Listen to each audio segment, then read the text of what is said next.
So what do you want to talk about? I mean, that's what it comes down to at this stage of the anything game. you want. No, really? Yeah, for real. Like, what's on your mind? Miguel Cabrera. He's pretty good, isn't he? Well, you know what? As a matter of fact, 2003, we were living in Miami still. My son and I, huge Marlins fans. They won the World Series.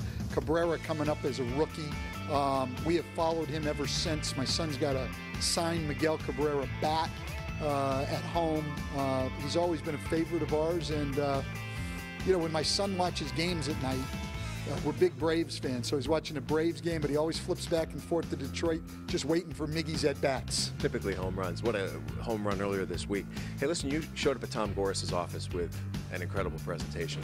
Did you have a number of those prepared as these jobs were presenting themselves? No, this was the only one in terms of that kind of thing. I mean, because I think when it's just a coaching position, they've seen my teams play. They know the records, things like that.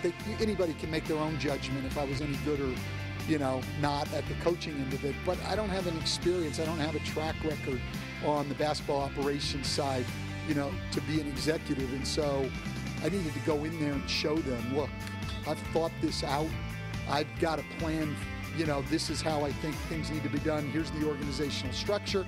Here's the processes we're going to go through. Here's the people I think I can hire that would be great. And when I get started, here's what I'm going to do. First month, second month, third month, right down the line. I think if you're Tom Gores and going to pass on that kind of responsibility, you need to know those things. And I wanted to show him that plan was in place. Life's filled with lessons. We all learn a lot from different jobs. You went through a very well-publicized incident where you didn't have a lot of player control, and there was a situation down in Orlando with Dwight. Was that not necessarily a qualification, but something you thought about? Like you didn't want to take another job unless you had more say-so in player control? It had nothing to do with anything that happened anywhere else. It really didn't. I was in two great situations in Miami and Orlando. Very appreciative of both and truly had great situations. It was more looking around the league, talking to coaches, seeing the landscape of what's going on, where in so many places there's not great synergy between coaches and front office people, and saying, man, there's a lot of bad situations. I don't want to get into one of those. Luckily, I was in a situation where I didn't have to work. I could wait for the great opportunity, and the Detroit Pistons were that opportunity. I know you live, breathe, sleep basketball. What else do you like to do?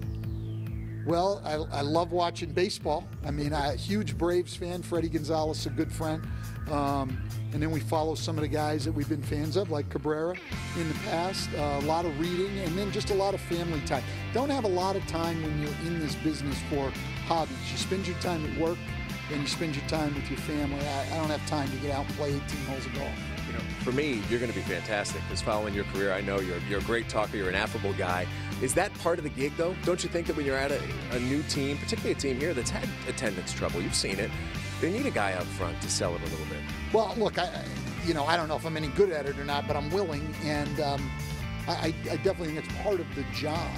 We're, again, looking for that synergy. Too often, I think the basketball side is separated from the business side. So, Dennis Mannion, the president of Palace Sports and Entertainment, I mean, he's really excited, and I want to do everything I can to help them, and it helps us in the long run. If we can get more people in seats and more people excited, it helps everyone, and that's part of it, getting out and talking to people about the vision we have for the Pistons, about how great we think our future can be.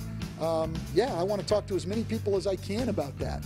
Good stuff. Dawn of a new era. We appreciate the time.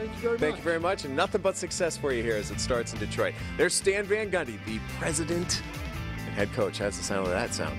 It sounds good.